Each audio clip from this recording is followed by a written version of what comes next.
thing I like is the bubbliness.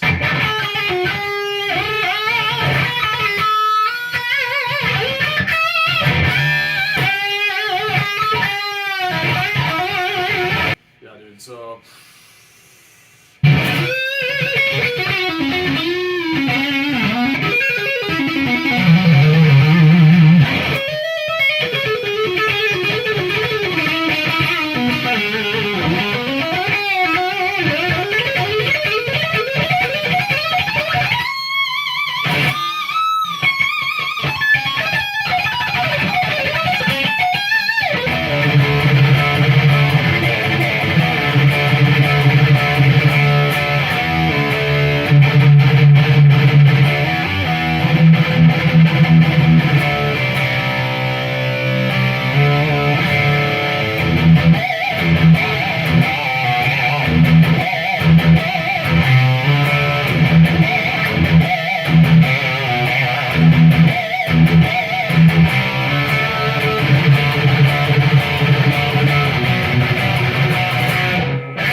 So, I'll tell you one thing I like is the bubbliness of this single coil especially. I really like that pick attack, you know? And then I hear something, I feel something that you were saying, right, about the glass frets, having that just like, man, the bendability, which is weird because it's a really flat compound radius on the fretboard. It's like, I don't know what the ratio would be, but it's super flat. Like, yeah, there's like, it's much flatter than a Fender scale. So it's kind of different, you know. You're used to bending. There's a little bit of give with the roundedness that's just not here, you know. So maybe there's like a little bit more tension, but it's nice. The stainless steel frets is a nice touch, having such a setup, because I think then that makes it a little bit easier to bend still. So is it just a novelty guitar, or do you feel like there is some definite playability differences? Well, dude, yeah, the first thing I noticed was picking up this satin neck, and you know, like some satin necks, they still feel glossy, or as you play it more, it might even get to be kind of glossy. But right now, it's got that roughness about it. That's a dream to play. No, I don't think this is a novelty guitar, dude. Is that one of the things that was said online? Or No, I'd just say that even buying it, I was like, do I need this? Like, is it going to be an upgrade from what I already have? Okay. You know? Yeah, dude, there's honestly a little bit of versatility here, because most guitars that have a single coil pickup like this, they don't really sound like the Strat that you think they're going to, because they have a Strat pickup. But this, on the other hand, especially like...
can't talk about things without playing, you know. But it's like it has this single coil strattiness. Now that I played it, of course, the second time, I was like, no, it doesn't sound like Fender. But only Fenders sound like Fenders, you know. So, but it has that good meaty single coil sound, which I think sometimes it's hard to find in guitars that aren't Fender Strats. You know, it still has a little bit of Strat going on.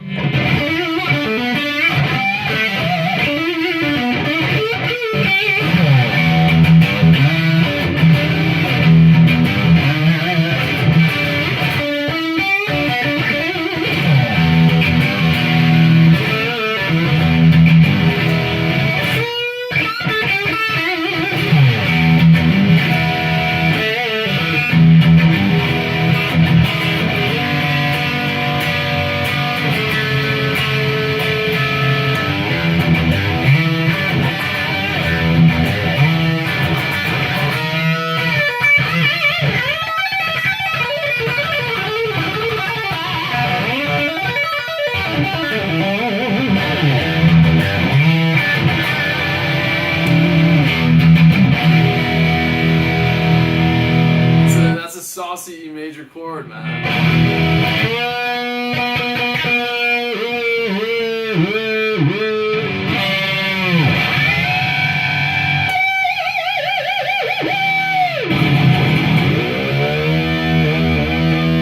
So obviously George is a really big fan of Jimi Hendrix and Jeff Beck, both single coil players. So I'm kind of putting the connection together that's why he still prefers to have like a single coil there, even though there's no switch, you know, and that you have to do this ridiculous push-pull thing, which, like, if you're into that, I don't know, it didn't bother me too much right here. Yeah, it's cool.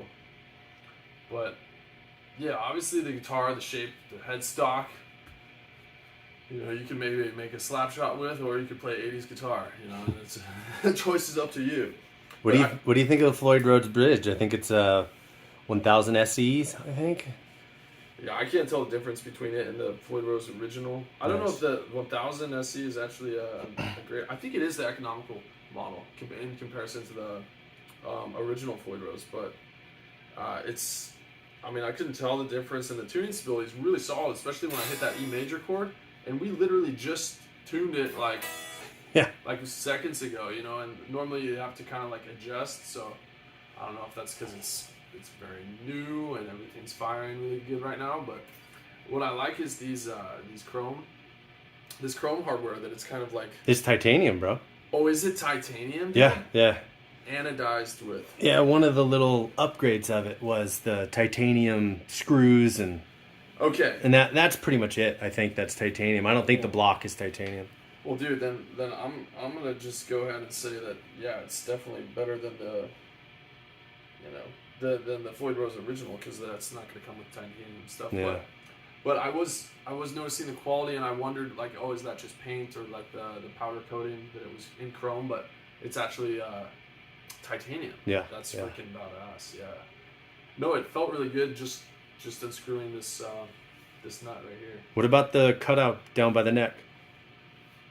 You were asking about that before you got to play it. Specifically about the heel right here. Yeah. Because a lot of bolt-on necks can feel, especially the Strat, can feel very square and sharp, like when you get up to there. And that's why I was always impressed with Yngwie Malmsteen shredding up, you know, what I consider to be the hardest playing guitar, like in the whole range of things, you know, because the Les Pauls are a lot nicer feel, you know, Jackson guitars. Of course, there's so many guitars. Ibanez, right? It's like it's all sculpted to optimize playability, and the Strat is not. But this is a nice middle ground because I'm getting like a little bit of sharpness from the neck plate, but obviously like this makes for a clean transition. You know, that little bevel. I think the effort is there. I wasn't feeling it. You know, the thing is, like, no matter what, it's not going to be as sharp as a Fender. Yeah. Like a Fender's very like uncomfortable until you stop thinking about it. You know, play it enough, but. So yeah, maybe it's coming into my hand like a little bit, just so you know I'm being honest. But but yeah, when I was playing these frets, I didn't have any like. Now I know that before I bought it, very few people talked about where the input jack goes in and how it was cut out. And when I got it, I was like, whoa, this is different. Do you feel like that's kind of a nice little feature that people might like, having that like pretty pronounced cutout there for the input jack. Well, what I really like is that if you forget to do this very professional little strap wraparound, and you have to step onto your cord, and then your cord is pulled. If it's pulled straight down, it'll pop right out, and that usually happens during the guitar solo. So unfortunate, but so true. So many guitar players are like, oh, let me just put my guitar up for the 6th solo part.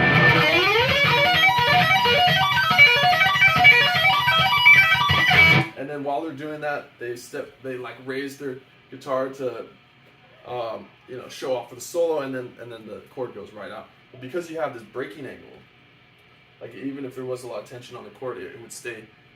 But that's why it is important to have this little wraparound. This is what professional musicians do. I wouldn't know, but yeah, is that the technical name? The professional wraparound? Yeah, the reach around. Oh yeah. Yeah. Let's see what are. I was gonna mention something that's very obvious. Like as soon as you're holding the guitar, is how big the body is. Because I have a lot of Strat style guitars. You know what? It might actually be cool to just have the Lynch caster in the frame. Yeah, which one do you want? The Mando caster, the carved Lynch caster. So this is like, I mean, this is by no means an official made George Lynch deal. This is actually like a Warmoth body, and actually it is an LTD neck, but like you had mentioned, much thinner than this. That's another thing that's very obvious.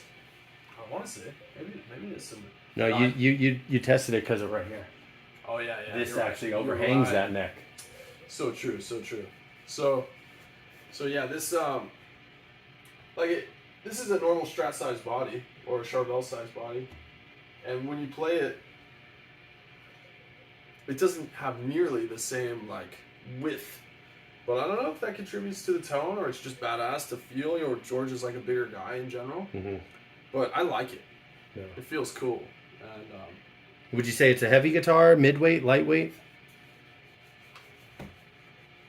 I would say it's a middleweight guitar. That's a great way to put it. Yeah, because do you know what it's constructed of? Obviously maple neck. Yeah, I think maple, but I'm not sure. It could be alder body. Could be alder or swamp ash would be my second guess. Yeah, I don't think it's swamp ash. I think it's alder, but I could be wrong. Oh, okay. Yeah. Well then, yeah, it's no, it's not like a lot of Ibanez's were super lightweight because it's made of basswood, but it's not like holding a Les Paul where it's gonna bust your back by the end of the set. It's pretty casual. Nice guitar, dude. The paint job is killer. I like the arrowheads instead of the bombs, which is a tribute to the original, right? The Kamikaze. Yeah. And they had a pilot. I don't know who this gentleman is, but obviously a Native American. Yeah, I think a proceeds of the sale go to a Native American nonprofit. So. Wow. Yeah. Oh yeah. Yeah. So obviously George is super passionate about Native Americans. He's been posting about it for a long time. Yeah. And I'm pretty sure he is. And some part indigenous. Yeah. So it's really cool, man. Well, is there anything that you kind of feel like when you play it, it really sounds or plays a particular way? If it's a really nice guitar, like maybe one of your custom Jacksons you get to play sometimes, or anything like that you want to kind of play as like a little send off here for people who've tuned in this long. Just a lick you're talking about, or something, yeah. Well, I was digging this tapping note from her.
That was sick, dude. That was sick. I'm gonna stop it right there if you're Yeah, good. dude.